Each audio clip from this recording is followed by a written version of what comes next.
إن الحمد لله نحمده ونستعينه ونستغفره ونعوذ بالله من شرور أنفسنا ومن سيئات أعمالنا. من يهده الله فلا مضل له ومن يضلل فلا هادي له، وأشهد أن لا إله إلا الله وحده لا شريك له، وأشهد أن محمدا عبده ورسوله صلى الله عليه وعلى آله وأصحابه وسلم تسليما كثيرا. يا أيها الذين آمنوا اتقوا الله حق تقاته ولا تموتن إلا وأنتم مسلمون. يا أيها الناس اتقوا ربكم الذي خلقكم من نفس واحدة وخلق منها زوجها وبث منهما رجالا كثيرا ونساء، واتقوا الله الذي تساءلون به والأرحام إن الله كان عليكم رقيبا. يا أيها الذين آمنوا اتقوا الله وقولوا قولا سديدا يصلح لكم أعمالكم ويغفر لكم ذنوبكم، ومن يطع الله ورسوله فقد فاز فوزا عظيما. أما بعد، فإن أصدق الحديث كتاب الله، وخير الهدي هدي محمد صلى الله عليه وسلم، وشر الأمور محدثاتها، وكل محدثة بدعة، وكل بدعة ضلالة، وكل ضلالة في النار. أبرغادا بيبتيوا، السلام عليكم ورحمة الله وبركاته. أسعد الله أوقاتكم بكل خير، وحياكم الله وبياكم، وجعل الجنة مثوانا ومثواكم، وحفظكم الله تبارك وتعالى، وبارك الله فيكم. أبرغادا تكم يوناتي نومسومو غوافي ebyobuwangwa ddiini, toba n'eddiini ebbiri, era nga kitabo kyaffe, kitabo ky'omukadde waffe sheekhe waffe Muhammad Quraish Mazinga hafidhahullahu ta'ala kyeyatuwandiikira, wa barakallahu fiikum. Mu butuufu ekyomugaso oguyitiridde, ekyomugaso omunyuvu okamala obukamazi, era ng'olwaliro biidhinillahi tabaraka wa ta'ala tusuubira okukifundikira. Lecture ya namba 20, wa barakallahu fiikum, era nga egenda kukwataganako n'ekiyitibwa okuwumbawumba paati B.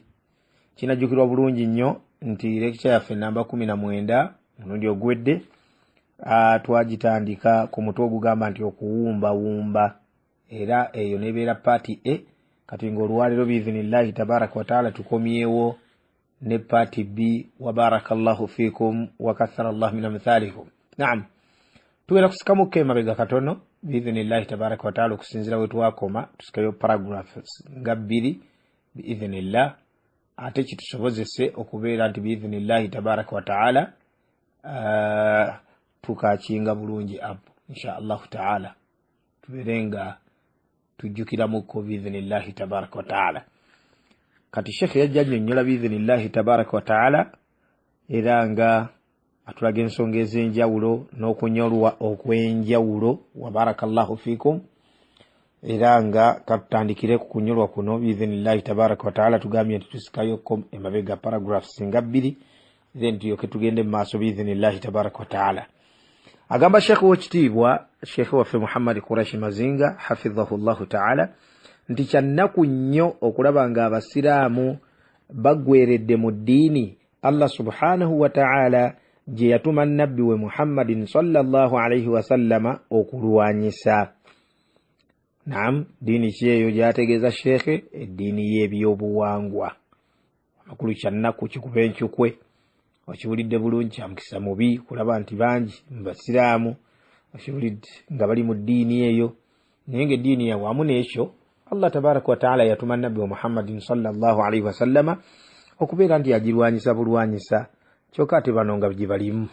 Naam, agamba nti n'alagira abasiraamu okugisenguka. Eddiini eyo amakulu ey'ebyobuwangwa teyakoma kutuma nnabbi sallallahu alayhi wa sallama kujja kugirwanyisa, wabula n'alagira n'abagoberezi be abasiraamu abamukkiriza amakulu, abakkiriza nnabbi waffe Muhammadin sallallahu alayhi wa sallama, era abagoberezi ba nnabbi waffe Muhammadin sallallahu alayhi wa sallama, n'abalagira okubeera nti eddiini eyo bagisenguka. Agamba n'agaana abasiraamu okufumbiriganwa ne bannannyiniyo amakulu bannabyabuwangwa okiwulidde bulungi. Allah tabaraka wa taala n'agaana abasiraamu okubeera nti babawasa, n'agaana abasiraamu okubeera nti babafumbirwa. Wa barakallahu fikum. Agamba n'agaana abasiraamu okusikira bannannyiniyo, okusikira bannannyiniyo, wetegereze bulungi, wadde nga beetaavu nnyo. Okiwulidde akutwakannyonnyola ntulaga nti newankubadde nga obwavu bubaluma, newankubadde nga beetaavu kasente bandikaagadde, naye owekitiibwa Allah subhanahu wa ta'ala yagaana bannannyiniyo okubeera nti bakola ki? Kugamba yagaana abasiraamu okubeera nti basikira bannannyiniyo. Amakulu nti nga waliwo omufu afudde nga taata naye nga munnabyabuwangwa omwana, Allah tabaraka wa ta'ala nga yamulungamya n'abo omusiraamu, Allah tabaraka wa ta'ala amugaana okubeera nti asikira omuntu afaanaganako bw'atyo. Mu ngeri y'emu taata ayinza okuba nga masha Allah gwe yalungamya nga ye musiraamu, naye ng'ate omwana ye ali mu ddiini eyo nankana eddiini y'ebyobuwangwa. Allah azza wa jalla n'amugaana okumusikira. Wa barakallahu fikum. Naam, agamba nti n'ateekawo jihaadi olw'okugirwanyisa n'okufufumya bannannyiniyo, kugirwanyisiza ddala nakugisaanyaawo. Agamba n'agaana abasiraamu okusaalira bannannyiniyo nga bafudde, wadde okubasabira ekirungi kyonna, wadde okubaziika awaziikibwa abasiraamu abalina tawhiidi. Wakiwulidde bulungi? Allah tabaraka wa taala yagaana okubasabira, yagaana okubasaalira. Wakiwulidde bulungi? Nga Allah bwe yagamba mu aya nti wala tusalli ala ahadin minhum mata abadan. Wakiwulidde? Wala taqum ala qabri. Wakiwulidde? Wala taqum ala qabri. Tugezangako okusaalira n'okusabira ababeera bafudde mu bo n'akamu n'akeddagala, wadde okuyimira ku ntaana yaabwe nti obasabira, oba ku ntaana zaabwe nti obasabira. Allah azza wa jalla yakigaana.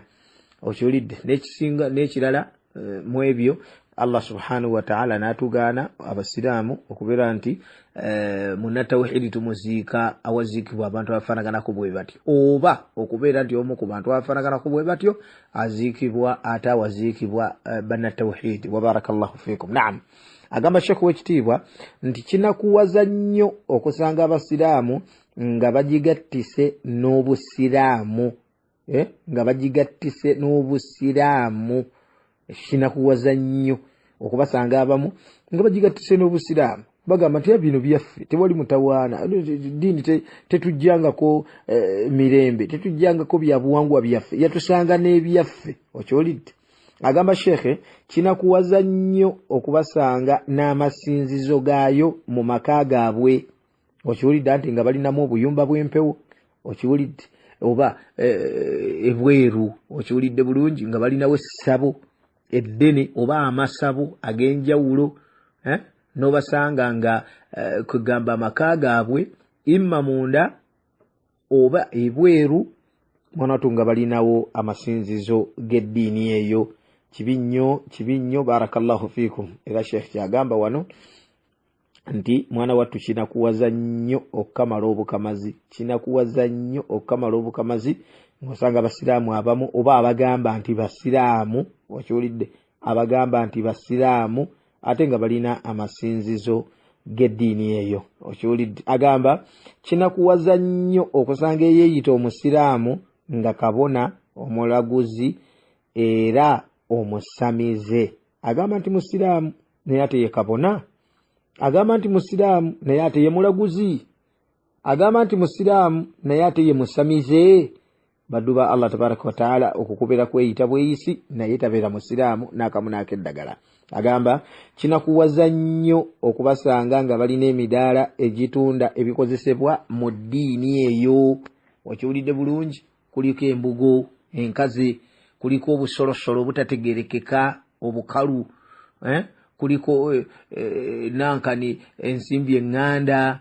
Okiwulidde bulungi? Kuliko ensaasi, kuliko endege, kuliko kwegamba ebintuntu bwe by'ebyekishiriku, amafumu kwegali naki, ebintuntu ebikozesebwa mu bushiriku. okiwulidde bulungi ng'ono Mr. ayina omudaala ogutunda ebintu ebifaanaganako bwe bityo. Okiwulidde bulungi. Agamba Sheikh w'ekitiibwa nti kinakuwaza nnyo okusanga omusomesa eyeeyita omusiraamu ng'asomesa eddiini eyo mu masomero. Ng'asomesa eddiini eyo mu masomero. Kyokka agamba nti musiraamu. Okiwulidde bulungi. Naye nga yasomesa ate ebintu ebifaanaganako bwe bityo eby'ekikaafiiri. Sheikh yateekawo wano aka komenti biiznillahi tabaraka wa taala nga kakunnyonnyola ku pointi eyo gyayogedde nga kagamba katya nti kimanye nti Abaganda bwe baba boogera ku by'obuwangwa oluusi bateekamu n'empisa zaabwe ennungi era ez'ettendo. Ekyo kitegeere bulungi. Agamba nti empisa ezo n'embeera endala ezitalina kakwate ku kusinza ng'enfumba, ennima, enduka y'emikeeka n'ebigwa mu ttuluba eryo. Agamba atya? Agamba nti tebiri mu by'obuwangwa bivumirirwa kubanga tebirina webikontanira na busiraamu. Ebyo byo tebiri mu nankali mu byabuwangwa ebivumirirwa bulijjo kye tubagamba. Nti bwe tugamba ebyobuwangwa era ne tuvumirira tetutegeeza nti olwo temuliimu kalungi konna. Musobola okubaamu akalungi. Okiwulidde bulungi akamu. Okiwulidde naye omusingi kwe yazimbirwa gwe guliwa. Omusingi kwe yazimbirwa gwe guli omusingi gwayo omutuufu. Okiwulidde bulungi. Gwe guliwa awo ekintu we kifiira. Kubanga twaleeta obujulizi ne tulaga nti n'abakafu aba bulijjo mwana wattu osobola okusanga oli ng'alina amazima agatagambika. Okiwulidde bulungi nga mwesigwa ekitagambika naye ekyo tekimufuula nti ate wamujjana. Okiwulidde bulungi nti oba eddiini gyalimu gye tuba tukola olw'okubanga tusanzeemu ate n'obukafiri obulala busobola okusangamu ebintu masha Allah nga nene waffe gyebiri. Okiwulidde bulungi kati tekitegeeza nti eddiini ntuufu. Omusingi kwebeera yazimbirwa kye kisinga obukulu. Wa barakallahu fiikum wa jazakumullahu khairan wa kathara Allahu min amthalikum. N'olwekyo Sheikh akulaze nti ebyo ebimu ebifaanaganako bwe bityo tebiri mu ttuluba lino. Okiwulidde eri ebintu ebivumirirwa. Lwaki? Kubanga tebirina kakwate. Okiwulidde bulungi oba tebirina webikontanira na busiraamu. Agamba nti okuggyako nga biyingiziddwamu obulombolombo obukontana n'obusiraamu. Kati awo ekintu bwe kibeera nga kiyingiziddwamu kwegamba akalombolombo oba obulombolombo obukontana n'obusiraamu, kati awo kivumirirwa era tekibeera kituufu, kibeera kikyamu. Okiwulidde. Kati agamba Sheikh w'ekitiibwa nti nabwe kityo kikkirizibwa omusomesa okusomesa olulimi Oluganda mu masomero n'engero n'ebisoko n'ebitontome ebitalimu makulu gakontana ne tawhidi. Okiwulidde. Ebitalimu makulu gakontana ne tawhidi ebyo bikkirizibwa bisoko olulimi Oluganda, engero n'ebifaananako bwe bityo kasita bibeera nga tebiriimu makulu gakontana na tawhidi nga Sheikh bw'akunnyonnyodde. Ayongera okunnyonnyola ng'agamba nti ekyokulabirako ky'ebisoko ebikontana n'obusiraamu kye kisoko ekigamba nti kikuume nga kalira ka mwana. Oluusi oli abeera agamba munne ekigambo nga kya secret kogamba nga kyakyama. Okiwulidde bulungi. Namugamba nti please kino kyenkugamba kikuume nga kalira ka mwana. Oluusi alina kyamuwa oba amuteresa. Okiwulidde bulungi n'akimuwa nti ekintu ekyo kibeerewa akantu kange ako kabeerawo naye nkwegayiridde kakuume nga kalira ka mwana. Okiwulidde bulungi. Kakuume nga kalira ka mwana. Ekyo kikyamu. Okiwulidde. Era Sheikh akireese ng'alaga kwegamba example ekyokulabirako eky'ebisoko nankani ebirimu okukontana. Okiwulidde. Oba obulombolombo oba okukontana n'eddiini yaffe ne aqida yaffe ne tawhidi yaffe. Kasita kibeera bwe kityo ekyo kibeera haramu. Naye biri nebikoma bukomyawo Sheikh byakugambye nti ebintu birina mutawaana era okusomesa Oluganda okusomesa kwegamba ebisoko engero okiwulidde bulungi kasita zibeera nga teziri mu makulu gakontana na tawhidi. Agamba Sheikh ekitiibwa nti kinakuwaza nnyo okusanga omusiraamu ng'azannya ng'omusamize mu muzannyo gwa katemba. Ebyo babiraganga bantu babizannyanga, okiwulidde bulungi, bantu basiraamu naye ng'ate beefuula mbu be balogo, beefuula nti be bashiriku, beefuula nti be basawo abaganda, okiwulidde bulungi, beefuula nti be basamize. Newankubadde nga weefuula bwefuuzi nga reality toli musamize, Allahu akbar, n'eddiini oyinza ogivaamu, okiwulidde, oyinza ogisubwa, Allah subhanahu wa ta'ala n'agisazaamu, tekikkirizibwa bannange. Barakallahu fikum. Agamba nti kinakuwaza nnyo okusanga omusiraamu ng'alina omuko mu lupapula lw'amawulire, alinako omuko mulamba ssebo, okiwulidde bulungi, mu lupapula lw'amawulire oba programu ku radio nga yagirina kugamba yagitambuza, okiwulidde bulungi, yagitambuza, oba TV eyinza okuba programu teri ku radio kwokka wabula ng'erine ku TV, oba kale teri ku radio naye ku TV kweri, okiwulidde bulungi, ng'ebadde ki ng'etumbula nzikiriza eyo. Tekikkirizibwa ya akhi, okiwulidde bulungi, ya akhi tekikkirizibwa n'akamu n'akeddagala.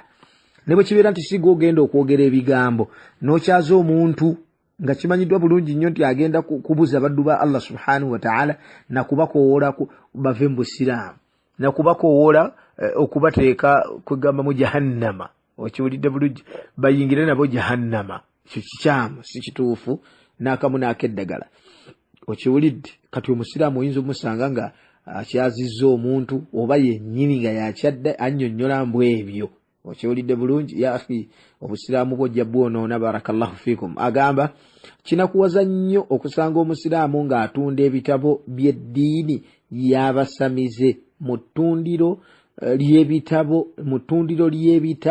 lye, okiwulidde bulungi. Amakulu kyategeeza nti mu ttundiro lye ery'ebitabo, n'omusanga omusiraamu ng'atundamu ebitabo by'eddiini eyo ey'ebyobuwangwa, okiwulidde bulungi, atundamu ebitabo eby'ekishiriku, eby'ekisamize. Agamba Sheikh so nga eby'amadiini amalala tabitundamu, eby'amadiini amalala tabitundamu, ate ng'agenderedde mbola obusiraamu bumuluma nnyo, aye n'omusanga nga bino ate mwana we tubyabikola ki abitundamu. Ekyo kikyamu, si kituufu n'akamu n'akeddagala. Agamba Sheikh w'ekitiibwa nti musajja wattu takimanyi nti eddiini y'obuwangwa mbi nnyo okusinga eddiini y'abakristaayo, wadde nga zonna mbi, okiwulidde bulungi. Ebibi bisiŋŋana baddu ba Allah subhanahu wa ta'ala nga bw'olaba ebirungi era bwebisiŋŋana. Kati Sheikh kyakulaga wano nti kikyamu, si kituufu n'akamu n'akeddagala omusiraamu okuddaawo kwegamba eno eddiini yo kwegamba agirabanga ebyabwe, alaba tewali mutawaana, okiwulidde bulungi, so nga ate obukristaayo bwafiirawo, ayinza n'okulwana, ayinza n'okukola atya. Miskini Sheikh kyagambye nti nga yeerabidde nti eri eddiini gyalwanirira oba gyayimirizaawo oba gyasanyukira gyatanakuwalira, ate mwana wattu yesinga obubi, okiwulidde bulungi, okusinga n'eno ye gy'amanyi nti embi nnyo, okiwulidde bulungi, eri ebeera esinga obubi. Sheikh akugambye nti wadde nga zombi nki mbi. Barakallahu fikum. Agamba Sheikh shaitaani enkolimire yamudyekaddyeka n'emumatiza nti ebyobuwangwa si ddiini, ate nga si kituufu n'akamu n'akeddagala. Gw'abadde afollowing emisomo gyaffe, ekitabo kino nga wakigula okirina, okiwulidde bulungi, oba owuliza emisomo gyaffe, ekyo naawe kaakati okikakasa bulungi bwe tusuubira biidhinillahi tabaraka wa ta'ala, era oyo osobola okumulamula, okiwulidde bulungi, n'ogamba nti nedda akoze ensobi. Ebyobuwangwa ddiini yennyini, okiwulidde, ddiini yennyini. Wa barakallahu fikum wa jazakumullahu khairan wa kathara Allah min amthalikum. Agamba kyajja kitya okusanga omusiraamu ng'alina essabo, ekyo kyajja kitya?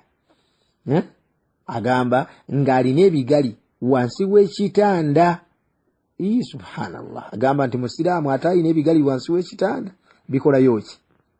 Agamba ng'ayalula abalongo, bwe bali bangi nnyo, okiwulidde agamba nti musiraamu ninga bino ebintu bwatyo bwafaanana ng'abigwamu entakera okiwulidde bulungi agamba Sheikh w'ekitiibwa ng'ayabye olumbe oluganda mu butuufu bameka muffe abaabye ennyimbe nga twaziremerako agamba Sheikh ng'agema enkuba ng'alina embuzi ya lubaale nga mukiise mu kibiina ky'abasamize okiwulidde bulungi alwano n'obubonero bw'okwewonya nga mukiise mu kibiina ky'abasamize kyokka nga ye agamba nti musiraamu okiwulidde agamba ng'atunda ebyawongo amakulu ebikozesebwa okiwulidde bulungi mu bushiriku obwo okiwulidde mu bukafiiri obwo agamba Sheikh w'ekitiibwa ng'asamirira emmandwa mu biggwa nga mukongozi mu biggwa byasisinkana bitya ebyo akubuuza byasisinkana bitya ebyo ogamba nti oli musiraamu ng'ate ggwe okola bino oli musiraamu ng'ate ggwe ofaanana bw'oti tekisoboka busobosi yafe tekisoboka busobosi gwe tobeera musiraamu n'akamu n'akeddagala agamba nti tebakimanyi nti ebyo byonna biri mu ddiini tebakimanyi nti ebyo byonna biri mu ddiini nabbi sallallahu alaihi wasallama gye yalwanyisa n'agisaanyaawo ekyo tebakimanyi agamba nti tebakimanyi nti ebyo byonna biri mu ddiini Allah subhanahu wa ta'ala gye yalamulako omuliro ogw'olubeerera ekyo tebakimanyi agamba tebakimanyi nti eddiini eyo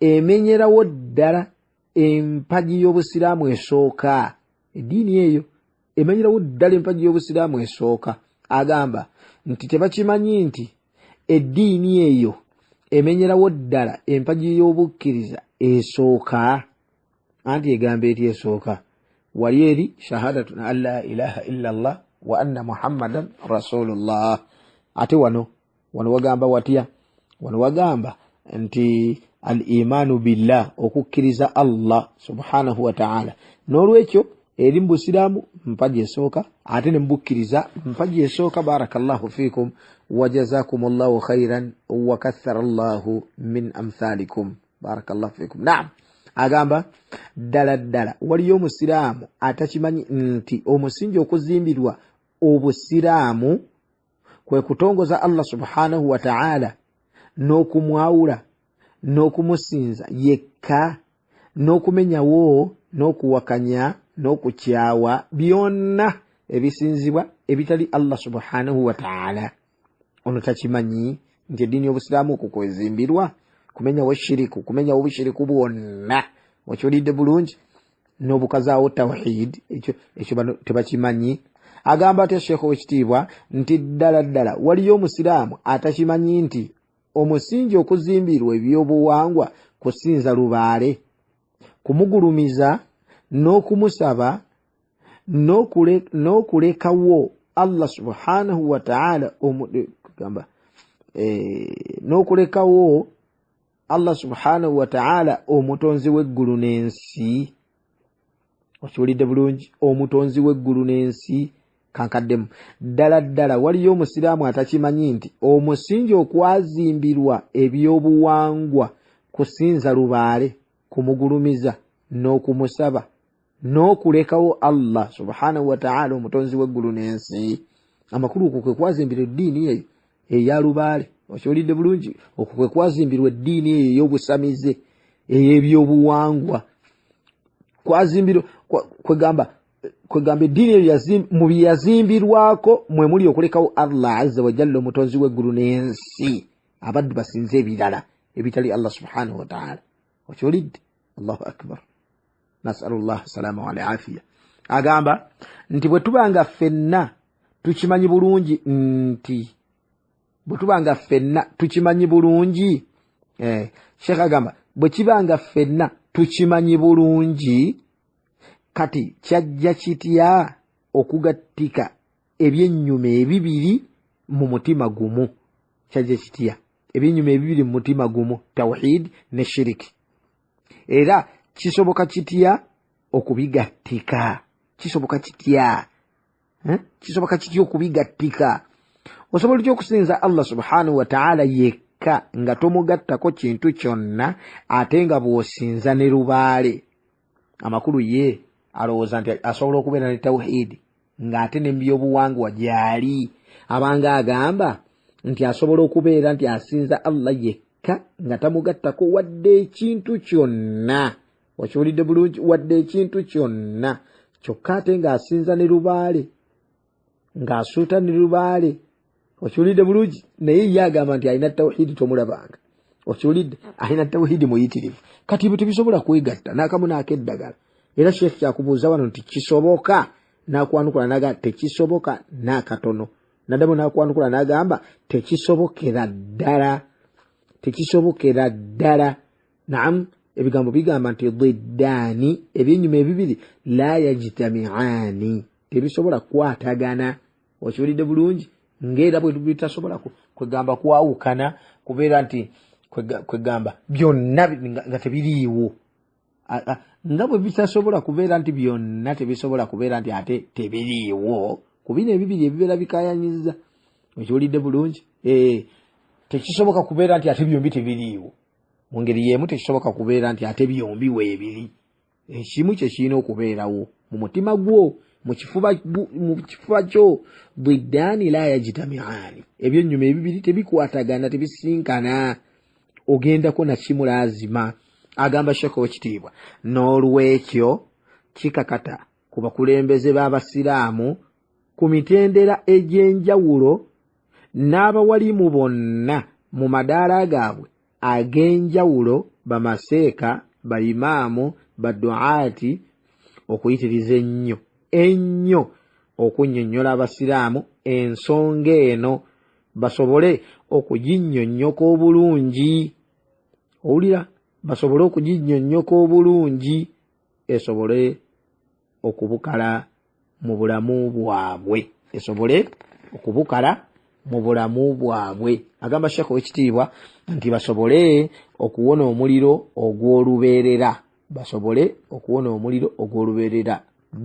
Singa eddiini ya tawhid ebukala mu kifuba kyabwe, singa bamenyawo bagobera ddala okuva mu kifuba kyabwe ebyobuwangwa, obushiriku bwonna, obukaafu bwonna. Wa barakallahu fikum. Agamba Sheikh w'ekitiibwa nti kubanga mbalayirira Allah subhanahu wa ta'ala, shiriki tasobola kuva mu bantu okutuusa ng'ensonga eno ennyonnyose bulungi, amakulu ng'abantu bagitegedde bulungi. Otherwise bajja kusigala nga beevuluga, bajja kusigala nga bali mu bintu ebyo, naye nga te bo balowooza nti basiraamu maaso ga Allah subhanahu wa ta'ala. Agamba Sheikh nti nsaba omutonzi wange Allah subhanahu wa ta'ala asse omukisa mu kitabo kino. Ngamba nti amiina. Agamba akifuula ensonga y'okununula abaddu be, okubajja mu kuzikirira okw'olubeerera, okubazza eri ejjana ekulukutiramu emigga emitukuvu. Okiwulidde? Asabye n'edduwa.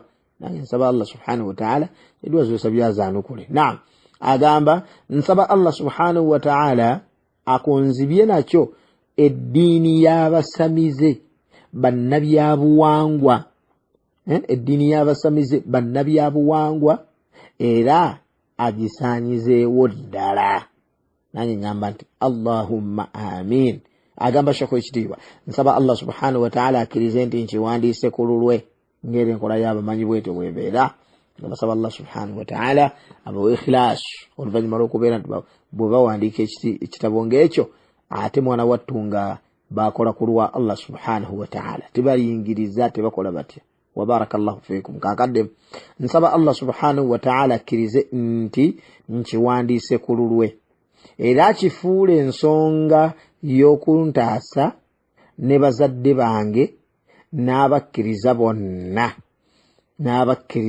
bonna, kugamba ebikangabwa by'olunaku lw'enkomerero. Wakiwulidde bulungi? Asabye Allah subhanahu wa ta'ala kwegamba amutaase. Okiwulidde? Kugamba akifuule ensonga y'okutaasa. Okiwulidde? Ensonga y'okumutaasa, amakulu ensonga y'okumutaasa ye sheikh kati gwe njogerako ye yagamba nti akifuula ensonga y'okuntaasa kubanga ye yali yeyogerako kati nze ngamba nti asabye Allah tabaraka wa taala ekitabo kino akifuule ensonga y'okumutaasa owekitiibwa Allah subhanahu wa taala amutaase ne bazadde be okiwulidde bulungi n'abakkiriza bonna fenna tusabidde saba Allah subhanahu wa taala akkirize naye ng'amutaasa ki kyasaba asaba Allah tabaraka wa taala amutaase ne bali basabidde ebikangabwa by'olunaku lw'enkomerero okiwulidde ahwal yawmil qiyama ebikangabwa by'olunaku lw'enkomerero banange nga bingi banange nga binene ne tusaba Allah akkirize edduwe zaazanukule atutaase agamba nti nsembyayo okwebaza baganda bange bamashekhe ab'ebitiibwa Sheikh Abdurrahman Mukisa ne Sheikh Abubakar Sirunkuuma ne Imaamu Isa Abdurrahman Ntanda abatunudde mu kitabo kino ne banungamya mu nungamya ey'omugaso ennyo. Nsaba Allah subhanahu wa ta'ala abayingize ejjana nga tababaze nange ngamba nti Allahumma amin. Nsaba Allah subhanahu wa ta'ala akkirize edduwaazo. Sheikh nafundikira nga agamba Allahumma salli ala abdika wa rasulika Muhammadin wa ala alihi wa sahbihi wa man ihtada bihim ila yawmi الدين والحمد لله رب العالمين. ناغاما انت ابو سعد محمد قريش مزينغا دار الحديث فيوش عدن يمن inakuzo mwezi 18 Oktoba 2017 ويachiwandikira الشيخ وبارك الله فيكم وجزاكم الله خيرا وكثر الله من امثالكم. era nange ngamba nti alhamdulillah Allah subhanahu wa ta'ala tusobozesezza ekitabo kyaffe tubeeranga tukimaliriza biidhnillahi tabaraka wa ta'ala mu lecture eno yennyini ey'ennamba 20 kitegeeza nti lectures ez'ekitabo kino zibadde 20 era nga tukifundikidde oba tukifundikiridde ku peji ya 71 nga sheikhe afundikidde wa barakallahu fikum. Saba Allah mu bulungi bungi ate naffe atuwa bulungi bungi barakallahu fikum. Saba Allah azza wa jalla akkirize edduwa sheikhe zasabye ez'okubeera nti ekitabo ekyo akifuula ensonga ey'okumununula n'abasiraamu, akifuula ensonga ey'okubeera nti kugamba shiriki afufuggazibwa, okiwulidde tawhidi yewanike waggulu mbire, akifuula ensonga ey'okutulungamya, okiwulidde. Saba Allah azza wa jalla akkirize ya rabbi kibeere bwe kiti wa barakallahu fikum wa jazakumullahu khairan wa kathara Allahu min amthalikum. Subhanakallahumma wa bihamdika ashhadu an la ilaha illa anta astaghfiruka wa atubu ilayka. Wassalamu alaikum wa rahmatullahi wa barakatuh.